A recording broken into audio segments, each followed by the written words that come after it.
everyone. Today I am going to explain you an interesting poem, The Duck and the Kangaroo. It has been composed by Edward Lear. Okay, so listen carefully.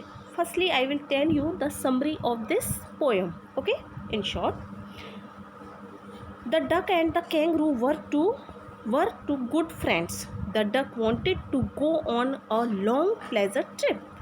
She asked the kangaroo to let her sit on his back. She was feeling bored in her dirty pond. She wished she too could hop like the kangaroo. Okay, so let's start now. First stanza. Said the duck to the kangaroo, "Good gracious, how you hop over the fields and the water too, as if you never would stop.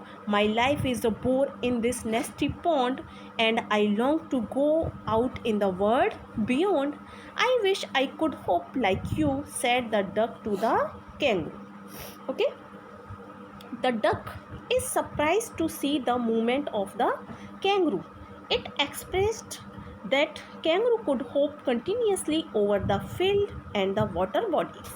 The duck's life was boring as it remained in the pond all the time.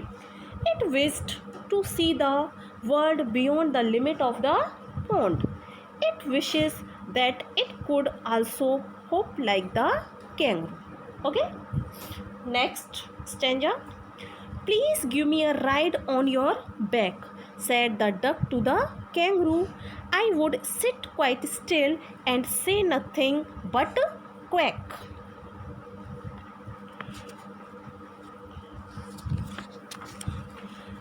The whole of the long day through, and we had go to the Dee and the Jelly-Bo-Lee, over the land and over the sea. "Please take me on a ride, oh do," said the duck to the kangaroo. Okay, so in this stanza, the duck requests the kangaroo to give it a ride on its back. It promised.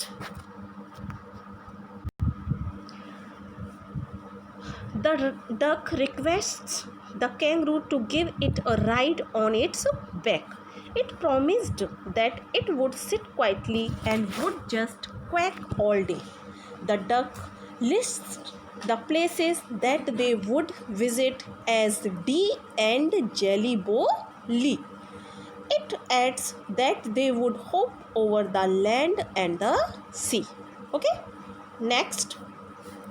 Said the kangaroo to the duck, "This requires a little reflection. Perhaps on the whole it might bring me luck, and there seems but one objection, which is, if you will let me speak so bold, your feet are unpleasantly wet and cold, and would probably give me the rheumatiz," said the kangaroo. Okay, so the kangaroo replied that he had to think over it. The idea could be good for him, but he has an objection, that the duck's wet and cold feet could it give it body pain. Okay, now next. Said the duck, "As I sat on the rocks, I have thought over that completely, and I bought 4 pairs of worsted socks which fit my web feet neatly, and to keep out the cold I have bought a clock, and every day a cigar I will smoke, all to follow my own dear true love of a candle." Okay, the duck said that as it sat on the rocks during the day, it had thought over it. In order to avoid that, the duck had bought 4 pairs of worsted socks which fitted it web-shaped feet. Okay, which fitted it web-shaped feet well. Okay, in order to stay warm, it would wear a shrug and also smoke a cigar every day. The duck would do all this to protect the kangaroo as it was a beloved. Okay, now the last stanza. Said the kangaroo, I am ready, all in the moonlight pale, but to balance me well, dear duck, sit steady and quiet at the end of my tail. So away they went with a hope and a bound, and they hopped the whole world 3 times round. And who so happy, oh who, as the duck and the kangaroo. The kangaroo Okay, the kangaroo was satisfied with the duck's response and got ready for the ride. Okay, at night when the sky was filled with the pale light of the moon, they started their trip with a hope.